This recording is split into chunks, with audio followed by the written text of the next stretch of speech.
Never let textbook nostalgia fool you into thinking progress moves in a straight line. Picture this: 1874 London, where bankers hoarded human molars like NFTs while wearing monocles polished with orphan tears. Meet Reginald F, Ponsonby-Smythe, a man whose side hustle involved collecting over 10,000 human teeth stored in mahogany cabinets where normal people keep whiskey. His PhD-certified theory that preserving chompers would block brain miasmas, the Victorian equivalent of blaming TikTok for melting Gen Z's prefrontal cortex. Let's autopsy this cranial compost heap properly. Ponsonby-Smythe wasn't some back-alley weirdo chewing on railway casualties. No, this was respectable insanity. He wrote pamphlets arguing teeth acted as cranial corkage, against the actual Victorian fear of post-apocalyptic skull gas. I'm not hallucinating this. Trust fund pseudoscience claimed dental hoarding was emergency PPE for Christ's second coming. You think modern wellness influencers shilling crystal enemas are bad? This era paid good sterling to sniff arsenic for cheekbone definition. Here's the dopamine-deprived logic. Victorians believed teeth proximity to the brain made them miasma baffles, like those sticky pads you slap on phone cameras to stop Zuckerberg's lizard spies. During cholera outbreaks, investors paid tooth-poor urchins a shilling per incisor, creating a literal underground tooth economy beneath London's cobblestones. Ponsonby-Smythe's manifesto, Grinning Through the Apocalypse, reads like an OnlyFans confessional to dentures. One must safeguard the soul's ivory bulwark lest cerebral vapors render mankind a drooling parliament of gibbering geese.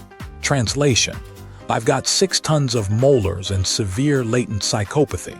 But the real cosmic joke: these intellectual titans were scrambling into septic tanks holding pocket watches.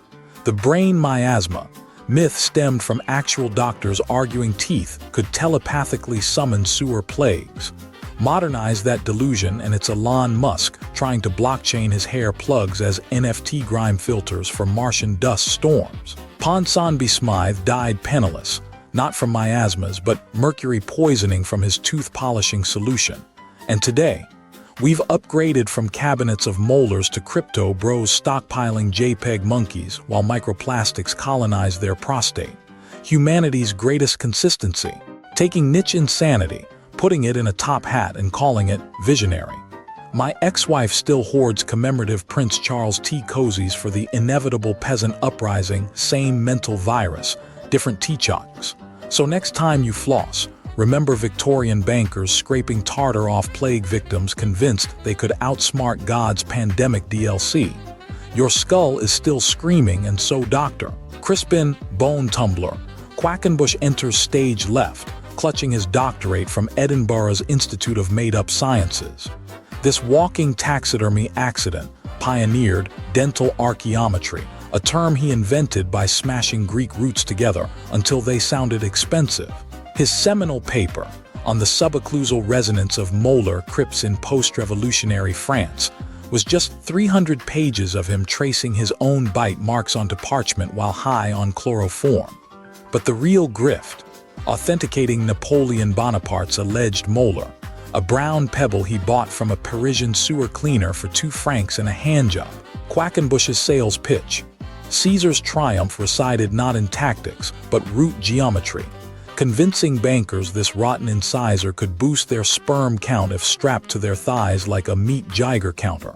And why not? The Victorians turned everything into a sex charm.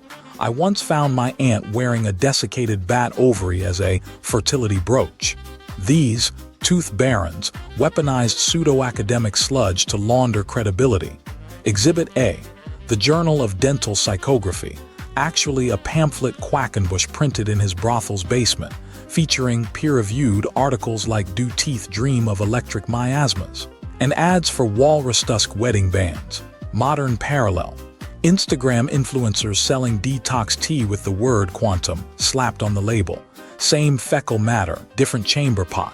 The Napoleon tooth alone funded Quackenbush's research for a decade despite being visibly from a horse. His buyers weren't fools, just bored. Same energy as tech bros today dropping six figures on AI-generated art. That's literally fractalized toe fungus. Rich people will always pay to feel smarter than the skulls on their desks. Here's where the stupid curdles. These tooth hunters weren't just selling relics, they sold diagnoses. For 50 guineas, Quackenbush would read your teeth like a demonic nursery rhyme, claiming cavities revealed, future stock crashes, or your wife's weak pelvic constitution. His 1,872 masterstroke, auctioning a Viking canine as an erectile totem to an embarrassed duke who later used it to unalive himself. Even the tools were elaborate scams. The mandibular vibroscope, a broken metronome glued to a turkey baster, calculus spectralysis, stirring teeth in beet juice while humming Wagner. My grad school roommate replicated their research by microwaving Lego heads, published it as IKEA Ocene dental trauma patterns, got tenure. And dentists, oh God, dentists, pulling double duty as butchers and necromancers. Their journals advised drilling holes in molars to vent noxious humors, which worked great until patients coughed their jawbones into a pianist's lap. The Lancet actually ran a piece called Gingival Ghosts and the Mastication Afterlife. A arguing chewed steak could haunt your colon. Meanwhile, actual archaeologists dug up mass graves of cholera victims while these clowns sold Elizabeth I's wisdom tooth carved from a billiard ball. QED. Humanity's only evolved trait is finding dumber ways to lick the rich. The histrionic dental arms race of 1873. Witness Sir Reginald Molarbane, that titan of tusk taxonomy, with a CV faker than a TikTok influencer's heritage monetizing dental horror like a Victorian OnlyFans. His Dentarium Imperiale, 7,000 teeth superglued to a European map, each sporting story cards less credible than an Elon Musk tweet about Mars colonization. Behold, Caligula's incisor, authenticated by divine halitosis residue proving it once plucked out a eunuch's toenail. Crowds happily paid to lick Napoleon's cavity of destiny, like feral cats on catnip, until leaked texts revealed Molarbane sourced it from a Parisian meth cook named Jacques Venamel Enema LeFou. Chaos erupted in earnest when rival Dr. Fergus Chomperton, think Gordon Ramsay if he swapped kitchens for molars, launched his gallery desk Yules, a roving carnival where Neolithic chompers spelled shade in dead languages. Imagine a Netflix true crime recreation of his Manchester flex. 500 molars rearranged mid-speech from pulvis et umbra sumus to mens esca est, while Chomperton winked like a metronome on meth, detaching his retina with the effort. 13 months of courtroom drama followed, debating whether swapping a Habsburg bicuspid constituted slander or avant-garde gum art. Exhibits escalated like Marvel CGI budgets, sans coherence. Molarbane's protege Lady Agnes Gingivitis Hoxha weaponized wisdom teeth as chandelier decor, vibrating them via etheric resonance, i.e., a Victorian Roomba made of steam engines, church pipes, and raw sewage farts. Guests hallucinated molars belting show tunes like a Broadway cursed by Colgate. 2 guards perished from lockjaw so severe, their corpses smiled like Joker cosplayers at Comic-Con. Not to be outdone, Chomperton unveiled Bite of Progress, a tooth-powered automaton predicting stocks by flinging enamel at politician portraits. Its crowning turd in the punch bowl, grinding a priest's premolar into counterfeit Vermeer pigment. The Times exposed his Balkan cholera pit sourcing, but the damage was done. Aristocrats now bet on plaque accumulation like Wall Street bets Memostock bros at his dentistry and derivatives clubs. Rock bottom arrived with 1,875 Great Enamel Pavilion trademark, 500,000 teeth jello welded into a walkable hellscape. Visitors gawked at the Hall of Neglected Orthodontics, where Marie Antoinette's recreated jawline drove seamstresses to chew their OWN teeth like rabid beavers. Closure came when Molarbane's hired orphan piss brigade melted it into sentient sludge, a tongue-shaped goo monster later spotted chasing an archduke down the Thames shouting, "Listen to your dentist," in garbled Latin. Even God got copyright striked. Chomperton's real reliquary, of Romanov teeth dodged blasphemy charges only because Bishop Wilberforce once smoked opium from St. Cuthbert's molar. Their pamphlet war peaked with an excommunication decree inked in dental pulp, basically a middle finger written in tooth blood. Molar-Bane countered with his mastication Eucharist, accidentally giving 7 bishops dysentery from ancient gingivitis germs. The Vatican still denies issuing a papal ban on denture-based relics, though pious Roman IX trash contained explicit instructions sculpted in calcium deposits. The Oscar trademark for dental destruction went to Ottoman Sultan Abdulaziz, crowning himself with poets' incisors procured via grave-robbing poets and smuggled inside a dead circus elephant, a logistical nightmare best described as Mission Impossible, directed by Guillermo del Toro on Absinthe. When Chomperton swapped the Sultan's molar centerpiece for a walrus tusk, geopolitical chaos ensued. Molar-Bane's leakabout, Mongol hubris spores, in royal enamel sparked a Constantinople panic where aristocrats filed their teeth into chiclet nubs, looking like extras from The Hills Have Eyes, Ottoman edition. All this over calcium deposits some monocled idiot claimed could predict cotton futures. Now my ex-wife Karen sells NFTs of William Blake's hypothetical cavities. Because humanity doesn't learn, we just 3D print new stupid. Hieronymus Scrimshaw's 1873 abomination, dental dynamos, orchestrating the invisible symphony of molar electromagnetism for polite society, posited that moonlight ricocheting off human molars generated nocturnal volts, potent enough to annihilate tuberculosis pathogens. A thesis roughly as credible as Alex Jones claiming soy lattes unlock 5G chemtrail receptivity in the hippocampus. His schematics depicted floating extraction pliers above sleeping waifs like some orthodontic Ouija board, promising harmonic tooth alignment could cleanse the lymphatic system more efficiently than baptizing orphans in carbolic acid or avoiding public phlegm repositories. The subsequent industrial frenzy made NFTs look like a sober investment strategy, particularly when Philip Schofield's coquettled great-uncle swore, taping a rabid badger's incisor to his hemorrhoids while screaming Blake aphorisms cured his gout. Linked in circa 1875 listed Denton-powered Tesla coil engineer as a top career path, right above professional arsenic taster. The circus peaked when Appendix B suggested gorilla canines pulverized into Earl Grey conferred immunity to syphilis if consumed, while visualizing Pythagoras weeping approvingly. Scrimshaw's sole evidence, the London Zoo's celibate, neutered silverback exhibited no signs of venereal distress. This spawned a cottage industry of Edinburgh streetwalkers sporting primate enamel chokers, essentially syphilis speedrun accessories, forcing city councils to install denture detox kiosks beside every third gas lamp. Meanwhile, legitimate scientists demonstrating tuberculosis transmission through aerosols were dismissed faster than Elon Musk's lawyers when subpoenaed for Grimes' dental records. Karen, who once tried to power our toaster via an impacted wisdom tooth's bioresonance, met her end via sentient tapeworm years before the antibiotic cavalry arrived. Her final act, blending kombucha with mortar fragments from Hadrian's Wall to synergize with ancient geomagnetic ley lines. The tapeworm's diary allegedly contained the entry, Day 473, host still believes molars are Bluetooth dongles for communicating with Atlantis. Send help. Scrimshaw's magnum opus was Monetizing Mortality, a gentleman's guide to convert cadaver halitosis into passive income. Dying consumptives were instructed to cough into lace kerchiefs, then sew them into pouches stuffed with orphans' molars, creating viral plague sachets sold as posthumous wellness bundles.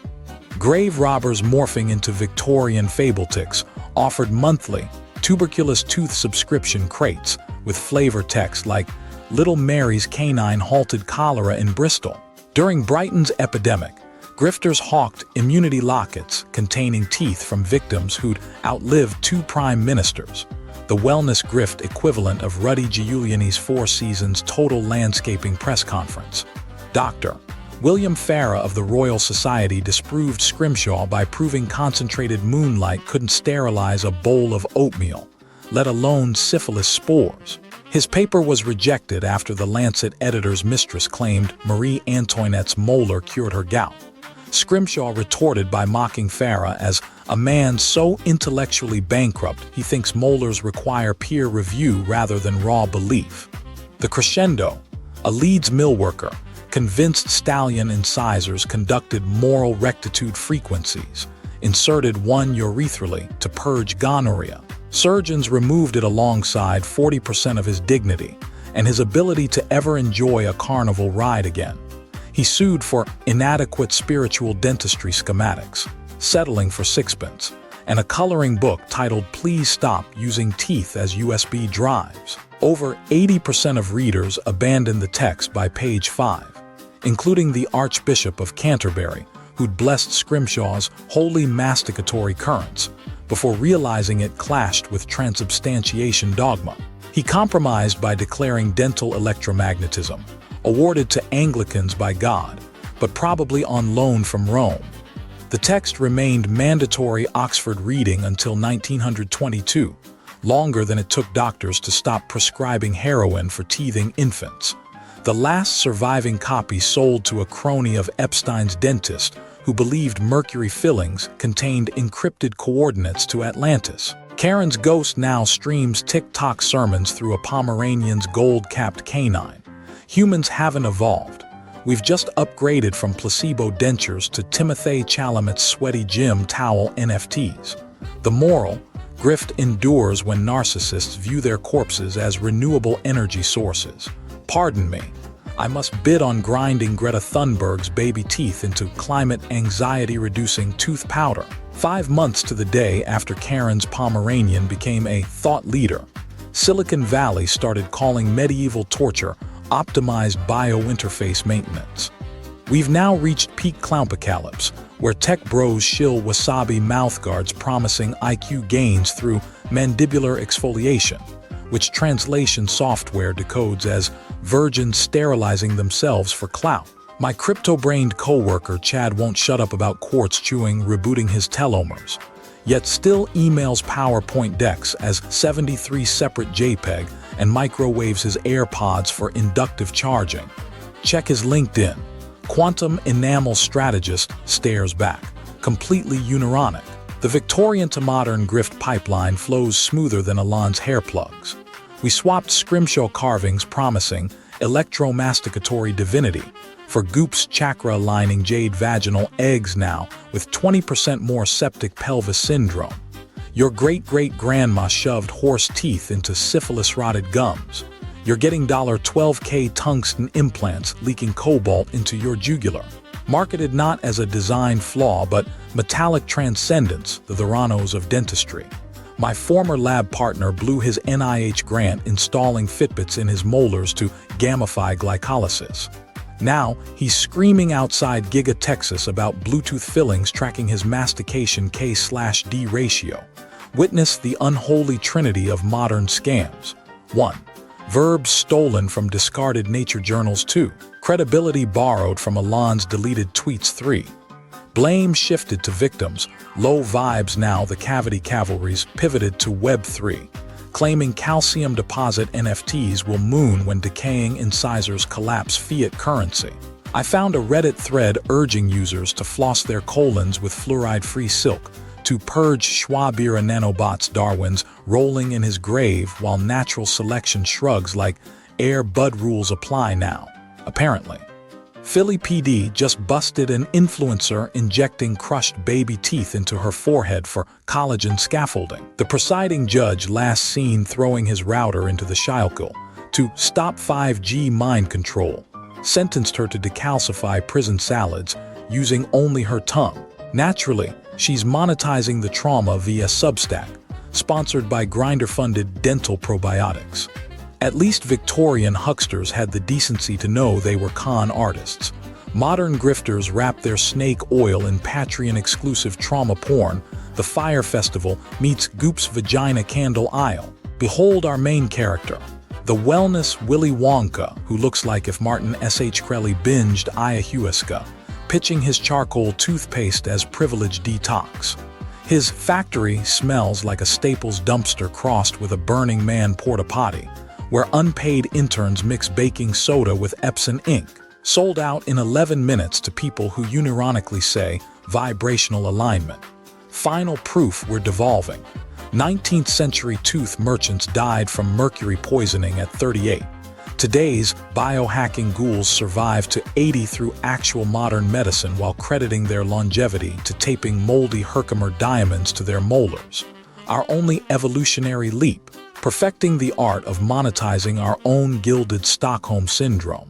Now act surprised when I announce our pivot. Pre-order Soylent Gummy Vitamins trademark featuring AI-discovered dentin affinity peptides. Use code CHULOVED for 15% off your inevitable colonic irrigation from Enamel Gut Synergy. Quantities limited only by how fast the FDA can classify this as radioactive waste.